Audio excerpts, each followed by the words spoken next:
Hello first grade, so today we're going to do a risk pod where we try different art medias to create and show different emotions on our paper. So what you're going to do first is get a large white piece of paper. You're going to get a small piece of paper that you're going to use as a ruler or a tracer. And you're going to lay this on your paper to where it touches the top and the bottom. If you turn this way, it doesn't touch the top or the bottom or the right or the left.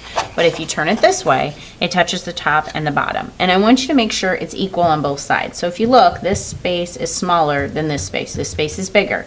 So I need to scoot this over until they're about the same size.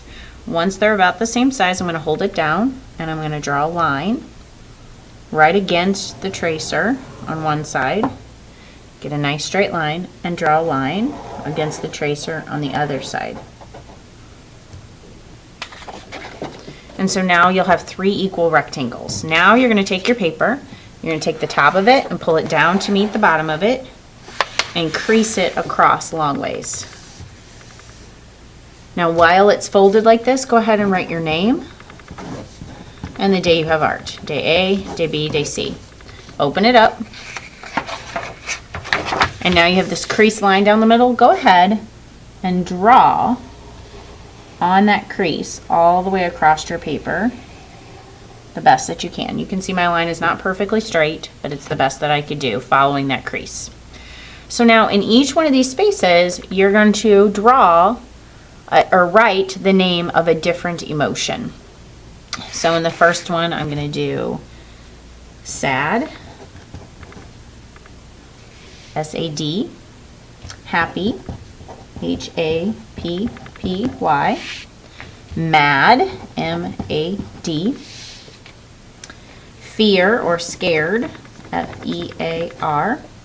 So we're going to do calm. And this last one can be any other emotion you want to do. I'm going to do surprised.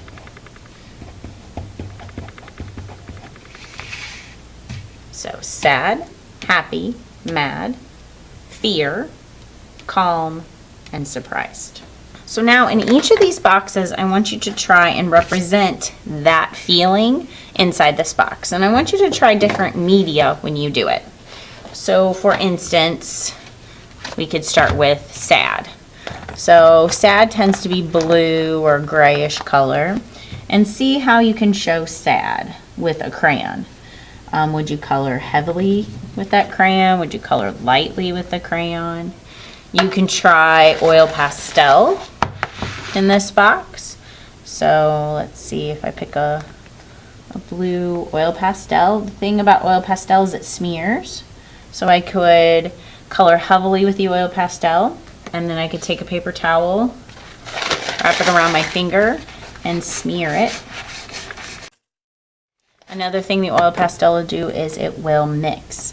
So I can color one color, and then I can color another color right next to it. And then I can take the paper towel, wrap it around my finger, and mix those two in the middle. I could try color pencil. With color pencil, I'm going to want a paper towel and a pencil sharpener to sharpen any pencils onto the paper towel.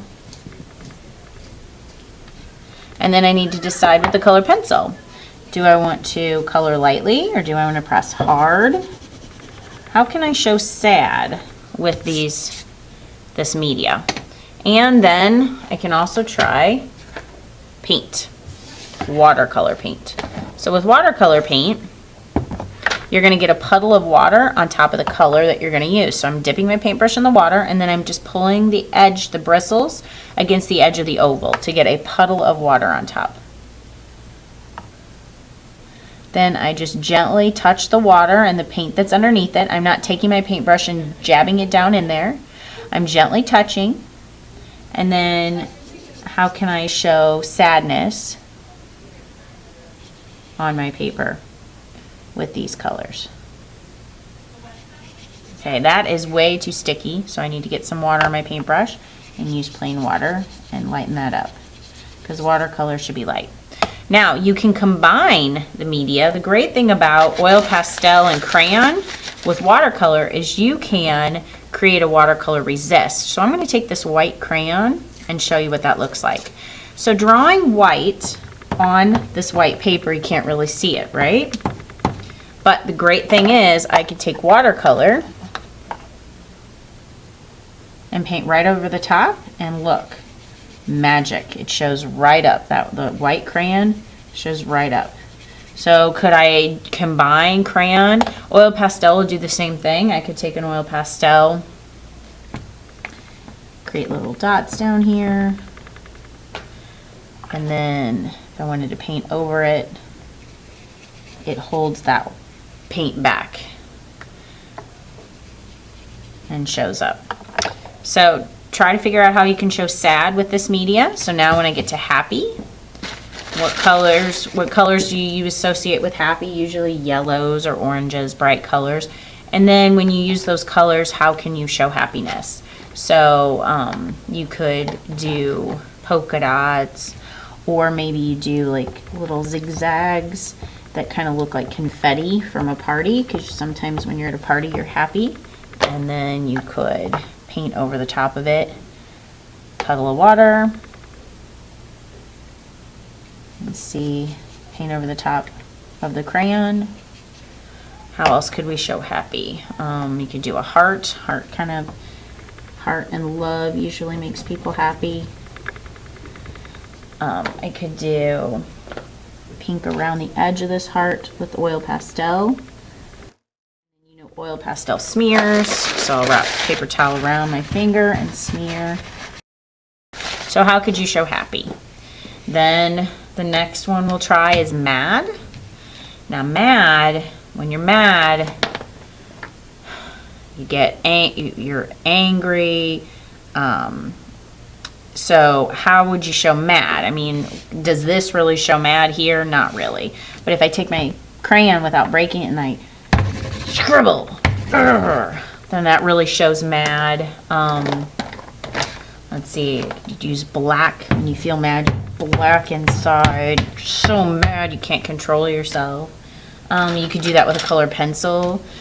Oh, so angry. How does mad look like?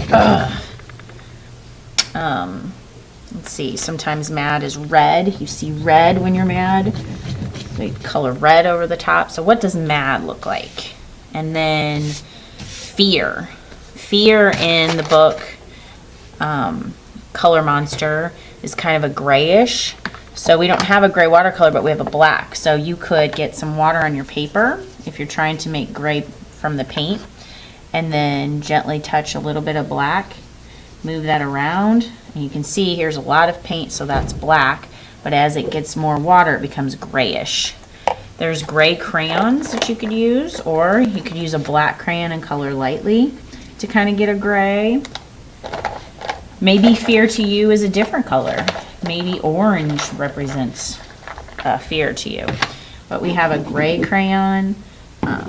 Maybe I just draw some lines to show that I'm anxious and fearful, and then take some watercolor and paint that over the top of that. Show how I'm fearful and scared. But you come up with the way that you're going to show that emotion. And then calm, in the book it was green. So calm, could color lightly to show calm. Sometimes when you're looking at the clouds and laying in the grass, you could be calm when you're doing that. So maybe you add some little grass lines to show calm. Maybe you draw some clouds to show calm. Maybe a different color represents calm to you. And then whatever you've picked at the end, your last feeling, whether it's love, surprised, I don't know what other emotions that you came up with, but I'm sure there's plenty. And then you're going to do that in this box. And so each box, you're trying to show that feeling, and you can use a variety of different media. Like I used all of the different medias, the crayon, the oil pastel, the color pencil, and the paint in this box. But maybe in some boxes you don't choose to use one of those media. Like I don't feel like watercolor would help me to show mad. I really need to mark, forceful marks to show mad. So pick media that you think will help and pick some colors that represent that feeling for you and try them out in each of the 6 boxes.